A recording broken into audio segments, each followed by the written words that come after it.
Terima kasih buat pagi hari ini. Kami bersyukur kalau kami boleh hadir, boleh menyembah Tuhan, terlebih firman yang disampaikan dia menjadi benih yang baik, sehingga setiap kami boleh mengerti ada pewahyuan baru, ada nilai-nilai yang baru, sehingga dalam sepanjang hari ini Tuhan beserta kami dan mendapatkan sesuatu yang baru dalam satu nama Tuhan kami Yesus Kristus yang percaya katakan amin. Shalom. Shalom.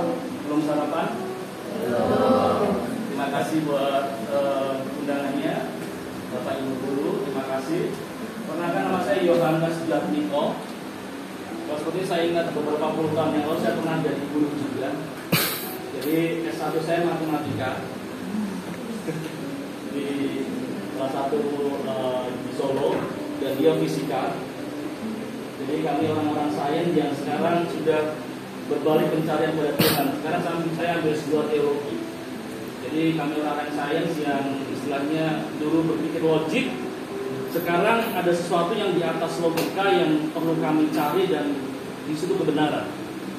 Dan sekarang kami full timer, kami melayani Tuhan sepenuh waktu, dan sampai hampir 10 tahun ini kami full timer.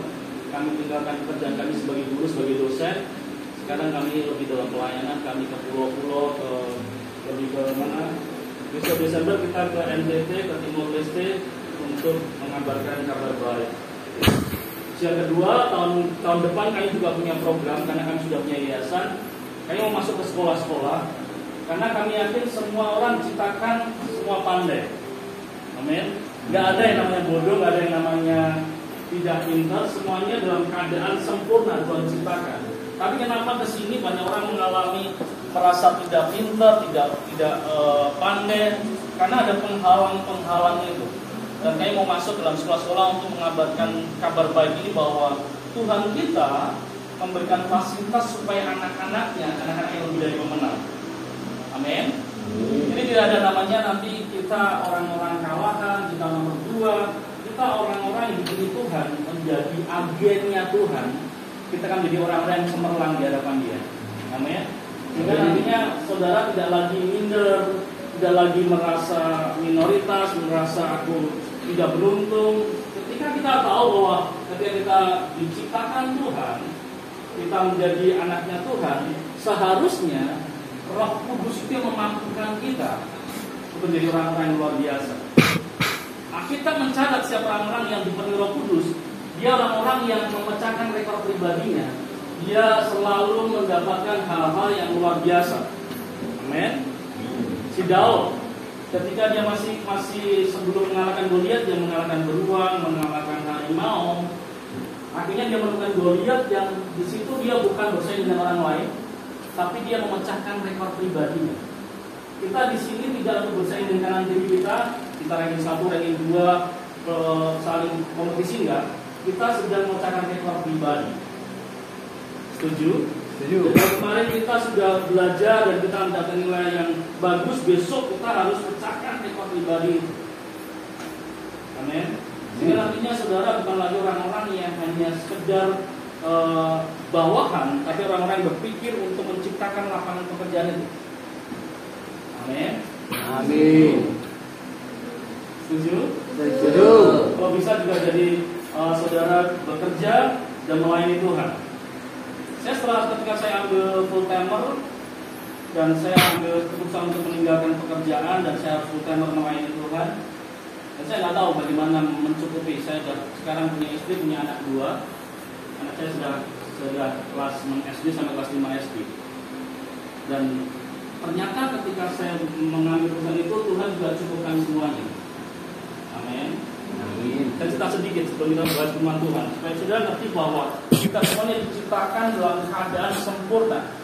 Tapi ketika terjatuhan di Taman Eden, manusia berubah menjadi pribadi yang ada benih dosa yang membuat banyak kegagalan, banyak kemiskinan, banyak apa lagi? Kekacauan. Dulu pemberontakan, tapi ketika Kain lahir, apa yang terjadi? Timbul pembunuhan. Dari pemberontakan timbul kebohongan, timbul pembunuhan, sampai ke Nuh, apa yang terjadi? Rusak semuanya gara-gara dosa. Padahal ketika diciptakan semuanya adalah baik. Semuanya baik. yang membuat hidup baik adalah dosa. Analoginya, ketika kita dibersihkan dari dosa, kita dikembalikan kepada manusia baru. Jadi kalau kita tidak merasakan sesuatu yang excited, sesuatu yang luar biasa, mungkin masih banyak dosa-dosa yang belum kita akui di hadapan Dia. Karena ketika kami praktek, ada metode yang sedang kami tawarkan kepada orang-orang yang dia merasa minder, merasa tidak beruntung, merasa bodoh. Ketika kita berikan metode bahwa Yesus Kristus mampu melepaskan, apa yang terjadi? Dia berubah menjadi sesuatu yang lebih baik. Nilai-nilainya mulai bagus, dia mulai ada hal-hal yang dulunya tidak ngerti atau ngerti gitu kan.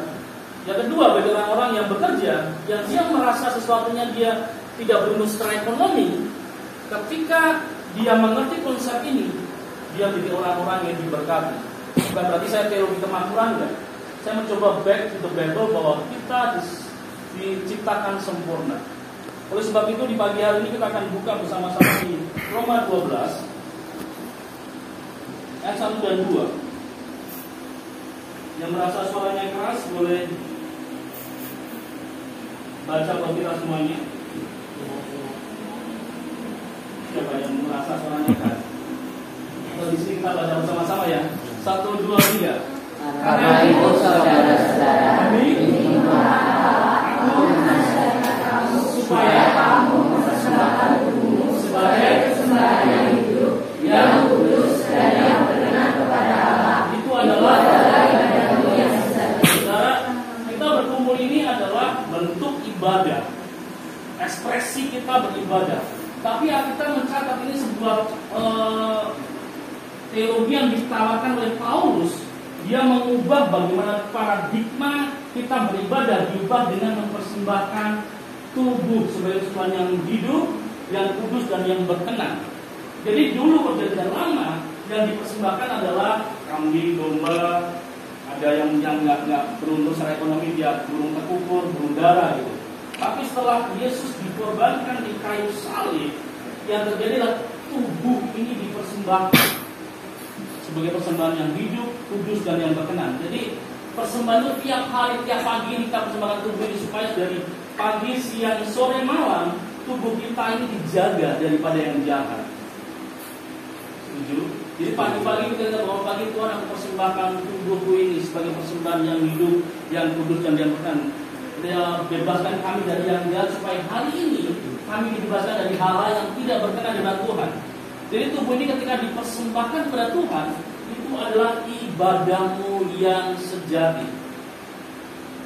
Amin. Amin. Jadi perlu kita persembahkan tiap hari tubuh ini. Jadi ketika tubuh ini dipersembahkan kepada Tuhan, Tuhan yang akan jaga dari pagi, siang, sore, bahkan malam nanti kita dibebaskan dari kecelakaan, dibebaskan dari ditipu seseorang, dibebaskan dari sesuatu yang terjatuh di jalan dan jadi karena tubuh ini dijaga oleh Tuhan. Tapi kalau kita nggak persembahkan tubuh ini di pagi hari, kita merasa tubuh kita bukan Tuhan dan jaga enggak. Ada celah-celah yang dilihat setan dan dia masuk mampu menghancurkan. Yohanes 10 berkata apa? Ayat 10, pencuri datang untuk mencuri, membunuh dan membinasakan.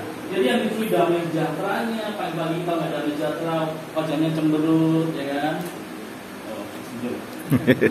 Pagi-pagi tadi pagi tidak sarapan, dimarahin sama bapak ibunya, bangunnya telat, lalu diguyur air, tidak damai sejahtera, buat di pagi hari tidak ceria, sehingga sepanjang hari ini ketika persembahkan tubuh kita dibuat di sebuah jurang yang nantinya kita bisa jatuh dalam dosa. Kalau dosa muncul lagi dalam hidup kita, dosa itu yang menghalangi kita sama Tuhan. Yesaya 59 berkata apa? Yang menjadi penghalang antara aku dan Tuhan adalah segala dosa. Coba buka nih, Yesaya 59 ayat yang 62. Sudah tahu bahwa sebenarnya dosa itulah yang membuat kita tidak sempurna di hadapan Tuhan. Sesungguhnya tangan Tuhan tidak kurang panjang untuk menyelamatkan dan pendengarannya tidak kurang tajam untuk mendengar. Ayat 2. Tetapi yang merupakan pemisah antara kamu ialah segala kejahatan kamu dan yang membuat dia menyembunyikan diri terhadap kamu sehingga yang tidak mendengar ialah segala dosamu. Jadi ketika kita ditebus dari dosa, kita jadi manusia baru, kita juga bisa jatuh lagi dalam dosa, tapi bukan hidup dalam dosa. Nah, ketika kita bisa jatuh dalam dosa lagi dan kita tidak mengakuinya, dosa ini yang jadi penghalang. Sejak kecil kita sudah bertobat, terima Tuhan Yesus, tapi ketika perjalanan ini kita juga masih berbuat dosa dan kita nggak pernah mengakui, dosa itulah yang membuat pikiran kita menjadi pikiran yang tidak sesuai dengan firman Tuhan. Makanya kita kembali ke Roma 12 ayat 2. Ini yang kita harus lakukan setelah mempersembahkan tubuh. Roma 12 ayat 2. Janganlah kamu menjadi serupa dengan dunia, tetapi berubahlah oleh pembaharuan budimu, metanoia, yang diubah dalam pikirannya. Karena pikiran inilah bentuk peperangan yang seringkali membuat kita harus mengambil keputusan. Jadi segala sesuatu yang kita lihat, kita dengar berulang-ulang menjadi sebuah kebenaran pribadi. Saya ulang. Sesuatu yang kita lihat, kita dengar berulang-ulang, hukum repetisi, hukum ulangan akan menjadi sebuah kebenaran pribadi tanpa kita sadari, tertanam di bawah otak sadar kita. Mau contoh? Oke. Apa yang di benak saudara kalau saya bilang gudang garam? Halo? Kok bisa rokok? Kan ini. Karena setiap kali atau setiap kita lihat iklan, lihat baliho gudang garam itu, jadi sesuatu yang diulang-ulang, dilihat, didengar, akan di sebuah kebenaran pribadi tanpa kita sadari. Ketika saya bilang gudang garam berarti padahal saya ingin bicara gudang berisi garam. Karena diulang-ulang jadi sebuah kebenaran pribadi. Contoh lagi, apa yang benar saudara ketika saya bilang sosro? Nah, kenapa? Karena diulang-ulang, ini hukum marketing luar biasa. Bayangkan saudara, kalau firman Tuhan yang kita baca setiap hari, kita lihat, kita dengarkan jadi sebuah kebenaran pribadi, ketika ada masalah datang, yang muncul adalah kebenaran firman Tuhan. Amin. Contoh nih, kita terjebak di mana kita nggak bisa mengerjakan sesuatu. Contoh tes. Ada kedua benar. Yang satu kalau kita nggak nyontek nilainya jelek. Kalau kita nyontek, firman Tuhan berkata kita tidak boleh, ya kan? Itu di persimpangan. Tapi kalau kita yang setiap hari kita di dekat kita orang yang suka nyontek, kita lihat orang nyontek juga nggak pernah ketahuan gurunya, yang terjadi adalah kita nyontek. Jadi sesuatu yang diulang-ulang, lingkaran untuk siapa dan apa yang kamu baca itu mempengaruhi keputusan kita. Yang ini udah mulai masa pacaran nih. Siapa yang sudah punya pacar? Nggak ngaku. Jangan ngaku putus. Saudara, ketika kita pacaran, karena saya pernah muda seusia saudara, umur saya sekarang 25. Oh, gak ada saya. Jadi ketika pacaran dan ini hormon saudara. Kita lihat sesuatu di TikTok, di Facebook, di Instagram, pegangan tangan itu biasa, ciuman itu biasa. Sesuatu yang kita lihat, kita praktekkan di sebuah biasa karena kita tidak ada yang mengkantornya. Bayangkan kalau kita baca firman Tuhan, ada yang nganter, artinya ada yang salah satu mengatakan tidak, yang satu ya apa-apa, ini zaman teknologi, zaman dimana kita bebas. Karena sesuatu yang kita ulang-ulang jadi sebuah kebenaran pribadi kita. Kalau kita nggak pernah baca firman Tuhan, saudara, yang terjadi adalah nanti seks bebas. Tahu nanti kelas 3 atau ada yang bawa drum band. Tahu nggak? Tahu. Karena gitu, saudara. Makanya untuk membuat kita ngerti di persembahkanlah tubuhmu sebagai persembahan yang hidup. Ketika ada pastor datang, ketika mau istilahnya lebih dari yang dia inginkan, kuduslah Tuhan. Terus Tuhan Yesus di sini. Tapi dianggap jauh, ya nggak? Jadi saudara, yang kita belajar supaya kita jadi orang-orang yang mengerti ini, mulai baca firman Tuhan setiap hari. Ketika metanoia terjadi, sehingga kamu dan membedakan manakah kehendak Tuhan, apa yang baik, yang berkenan kepada Tuhan dan yang sempurna. Jadi ketika kita diperbarui budi kita, pikiran kita dari dosa-dosa itu, kita jadi orang-orang yang luar biasa. Dan kita akan lihat orang-orang yang akan di atas rata-rata, jadi orang-orang yang berbakat, dan semua Tuhan kasih talenta itu mulai tersinar luar biasa. Gak ada orang-orang Kristen di sini, orang-orang yang di bawah, semuanya di atas. Ayo praktekkan dong. Kalau boleh tahun depan yang kelas 3 sebelum masih ada ujian ya, masih ada. Udah nggak ada.